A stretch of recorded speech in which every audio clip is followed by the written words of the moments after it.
जब भी हमने व्यायाम के बारे में बतियाइला सा त इमे स्विमिंग माने कि तैरे के, जॉगिंग करे के और साइकिलिंग करे के शामिल बाटे। काहे कि इ तीनों एक्सरसाइज मनुष्य के जीवन में बहुते लाभदायक बाटे।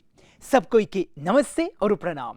ज्ञान विज्ञान कार्यक्रम में आप सब लोगन के शानदार स्वागत बाटे। जी हाँ, आज हमनी बात करब जा बिसिकलेट माने बाइसिकल के बारे में। ओकर ऐतिहासिकता माने हिस्टोरिसिटी का ह, मनुष्य के जीव खातिर काहे साइकिलिंग बहुते महत्वपूर्ण बाटे। 90 के दशक में बाइसिकल के कौन भूमिका रहल, विश्व बाइसिकल दिवस मनावे के पाछे कौन उद्देश्य बाटे, आज यही विषय पर हमनी बात करब जा। त आज हमनी गोता लगावब जा बाइसिकल की दुनिया में। ब्रिटानिका एनसाइक्लोपीडिया के अनुसार बाइसिकल के पहला design Leonardo da Vinci painting से मिलल रहल। इ पेंटिंग वा सन 1492 में बनावल गल रहल। लियोनार्डो के पेंटिंग लगभग 150 बरिस के बाद फ्रांस में 4 पहिया होला एगो मशीन के आविष्कार हो रहल, जे तनिकुन साइकिल वे नियन रहल। बकिर दुगो लारू होला साइकिल जर्मनी में बनल रहल। आविष्कार के जन व्यक्ति उ रहल बारन कार्ल वॉन ड्रे डे सोब्रन। सन 1817 में उ 14 किलोमीटर की दूरी पर एकर सफर तय कर ले रहलन। उ बखत इ वाहन के रनिंग मशीन भी बोलल जात रहल। हालांकि इ मशीन चलावे के थकाऊ रहल, दोनों पर उ बखत में खूबे महंगा रहल। एकरा हॉबी हॉर्सेस भी बोलल जात रहल। बाइसिकल एगो फ्रांसीसी शब्द है। सन 1860 में पहला हला फ्रांस में 2 पहिया होला वाहन के बिसिकलेट बोलल जात रहल। about.com के अनुसार फ्रांसीसी बाप बेटा के एगो जोड़ा पियर और एनेस के बगल से आधुनिक माने मॉडर्न बाइसिकल के आविष्कार हो रहल। इ 2 गो नहीं बकेर 3 गो पहिया होला साइकिल रहल। एकरा सन 1867 में बनावल गल रहल।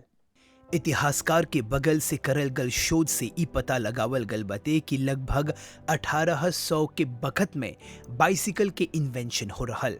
अगर आप खोजत हवा जाने के कि वास्तव में बाइसिकल के इन्वेंशन के करलन, त इ जाने के चाहे कि सन 1493 में बाइसिकल के पहल का स्केच मानल जाला, जैसे कि देखत हवा जा। इ मान्यता बाटे कि लियोनार्डो डा विंची उ पहल का व्यक्ति रहल जे बाइसिकल के कंसेप्ट के विजुअलाइज करलन, बकिर ओकरा नए सकल बनावी। ऐसन प्रकार के बाइसिकल 500 बरिस नए देखल गल। सन 1998 में एगो फिजिक्स के प्रोफेसर हंस हर्सली इ बोलन कि इ त फेक स्टोरी रहल, कहे कि 1800 में जर्मनी में त बाइसिकल के इन्वेंशन हो गल रहल। 1817 से 1819 ले ड्रेजिंग। 1817 में जर्मन वान ड्रेज के बगल से 2 पहिया होला एगो साइकिल के बनावल गल। बकेर ओकर उद्देश्य रहल साइकिल के मदद से हाली हाली चले के। एकर बाद वान ड्रेज एगो ऐसन बाइसिकल के इन्वेंशन करलन जहां पर ही 2-3 चीज सकेला ढोके लेके जाए। एकरा ड्रेजिंग बोलल गल रहल, जे लकड़ी से बनल रहल, बकिर ई में पेडल्स नहीं रहल। 1818 में हये ड्रेजिंग के तनिकुन अपग्रेड करल गल। 1819 में डेनिस जॉनसन के बगल से हॉबी हॉर्स नाम के एगो अलग बाइसिकल बनावल गल। तब ये सन 1819 में हॉबी हॉर्स लंदन में एगो फैशन नियन बन गल रहल। एकर बाद अलग अलग वर्जन बनावल गल। कई गो त लोहा माने कि मेटल से बनावल गल, जेमे जस्ती हल्लुक रहल। सन 1860 बॉन शेकर अवधि में उ लोग बाइसिकल में पेडल्स के प्रयोग करे के शुरू करलन।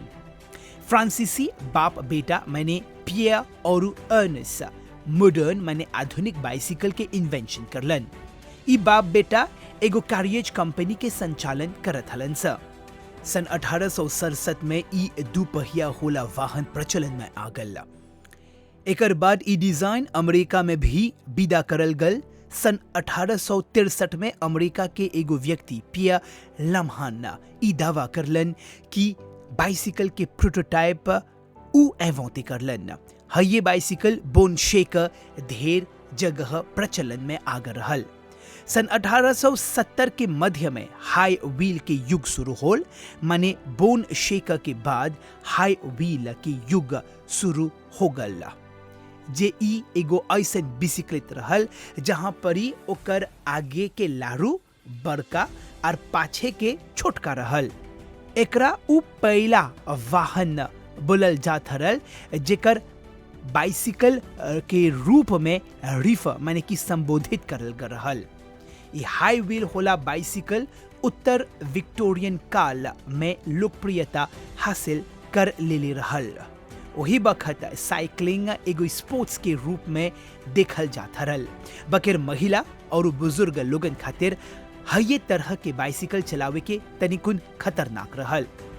सन 1871 में पहला हाला एगो गियर्ड बाइक के इन्वेंशन होल।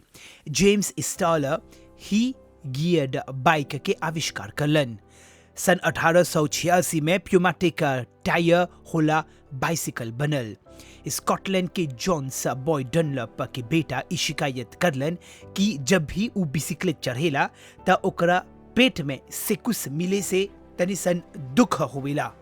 डनलप ई समस्या के हल खोजलन और उ प्यूमाटिक पैटर्न होला एगो लारू के एवंती करलन। तब ये रॉबर्ट विलियम टॉमसन नाम के एगो दूसर व्यक्ति ये लारू के तनिकुन अपग्रेड कर लेलन। सन 1890 सुरक्षित होला बाइसिकल बन गल, जे सस्ता रहल और ओकरा चलावे के भी आसान रहल, काहे कि ओकरा धीमा चलावे के और तनिकुन एकदम से रोक देवे के फासिल रहल। वुमेन एम्पावरमेंट माने नारी सशक्तिकरण में बाइसिकल के एगो बड़का भूमिका रहल, जहां परी बाइसिकल के चलावे होला महिला के नई स्त्री माने न्यू वुमेन बोलल जात रहल। सन 1890 में टांडेम नाम के एगो नवा बाइसिकल बनल। ई भी सुरक्षित बाइसिकल रहल। ओकरा पुरुष के संगे संगे महिला भी निमन से सकलन जा चलावे। द्वितीय विश्व युद्ध और सन 1960 के युग में टांडेम बाइसिकल के प्रचलन बढ़ गल। सन 1890 में बाइसिकल के बनावे के काम बढ़ गल और ढेर संख्या माने मास प्रोडक्शन शुरू हो गल रहल। 1900 के युग में बाइसिकल के रेस शुरू हो गल रहल और सन 1896 में ओलंपिक खेल में पहला हाला बाइसिकल एगो डिसिप्लिन नियन अपनावल गल।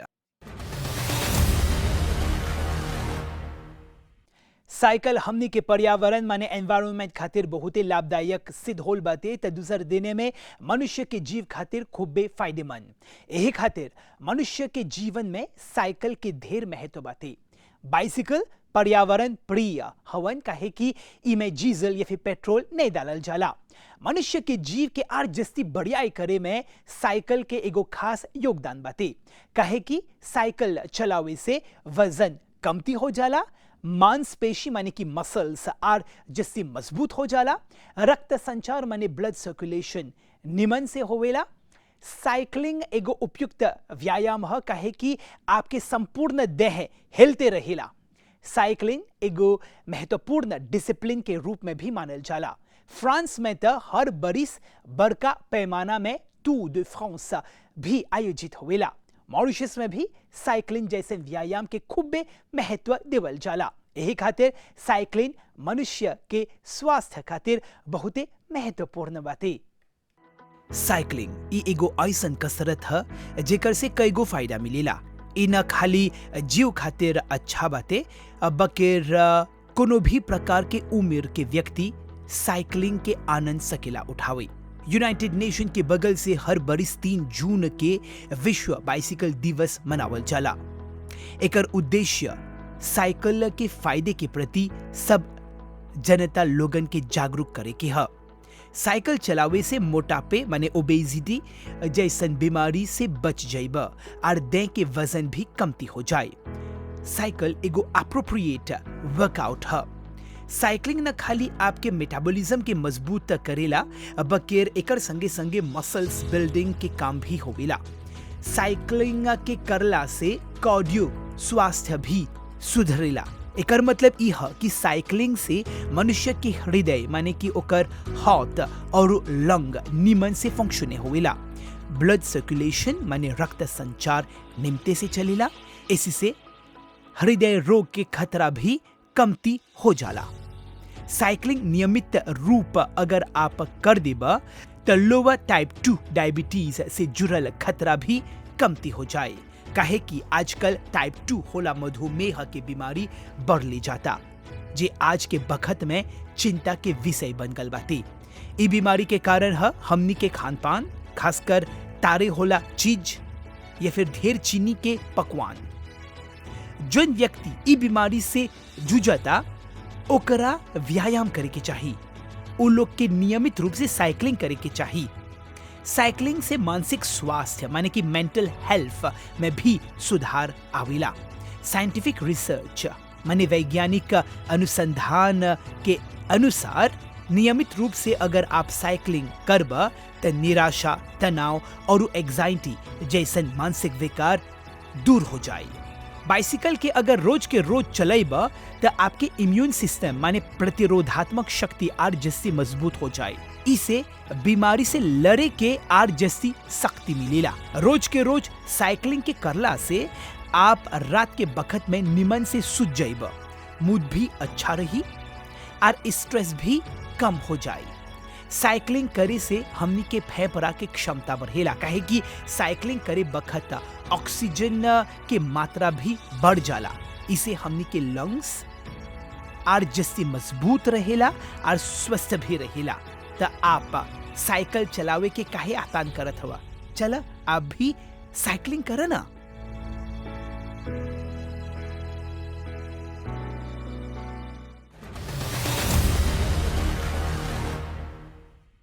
एगो ऐसन बखत रहल, चाहे भारत में हो या फिर मॉरिशस में, बाइसिकल एगो महत्वपूर्ण वाहन माने व्हीकल नियन रहल।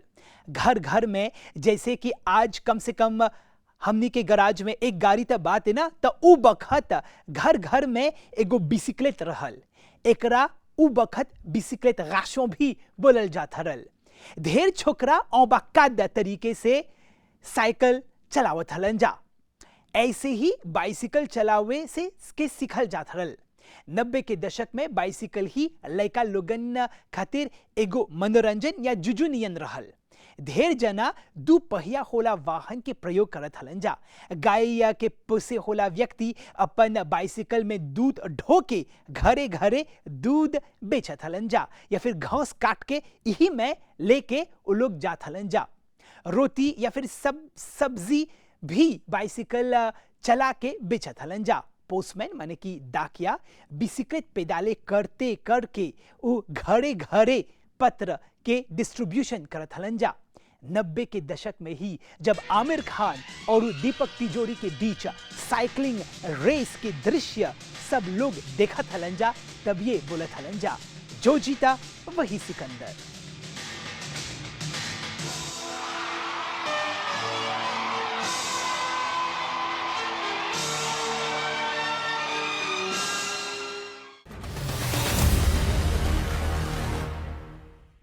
साल 2018 में विश्व बाइसिकल दिवस मनावे की शुरुआत हो रहल।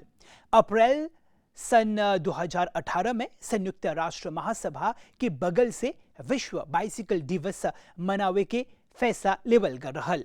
3 जून के तारीख तय करल कर रहल, काहे कि बाइक और मोटरसाइकिल चलावे के प्रचलन बढ़ गल रहल।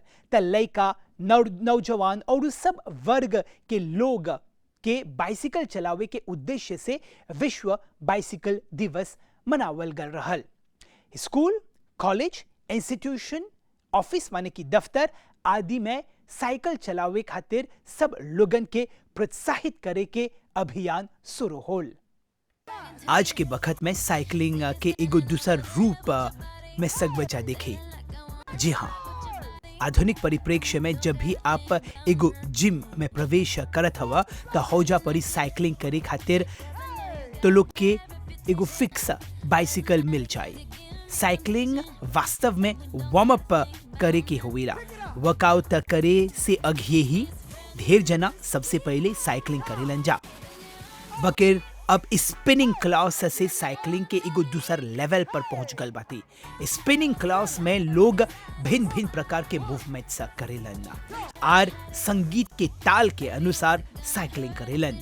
स्पिनिंग के करला से बॉडी बैलेंस माने देह में एगो संतुलन कायम होवेला, निमन कोऑर्डिनेशन रहेला। आपके देह के निचले भाग माने लोअर बॉडी पार्ट भी आर जैसी मजबूत हो जाला। स्पिनिंग क्लास में एगो टीम स्पिरिट के जज्बा भी लौकेला। सब लोग मिलजुल के साइकिलिंग करेलन और एगो मैत्रीपूर्ण वातावरण छा जाला।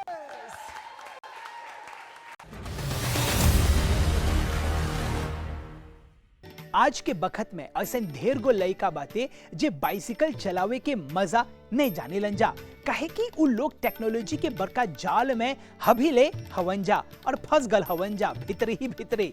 त जितना सकब जा आप अपन लइका लोगन के, खासकर नौजवान लोगन के साइकिल चलावे के प्रोत्साहित करिए जा, काहे कि ओकर जीव निमन से रही और वो हमेशा खुश रही। एक रवि संगे हमने के ज्ञान विज्ञान कार्यक्रम यहाँ पर ही समाप्त हुआ था। बकेर आवत बुध के एगो दूसर ज्ञानवर्धक और दिलचस्प विषय लेके आवब जा। तबले अभ्युदय के बगल से सब कोई के नमस्ते और प्रणाम।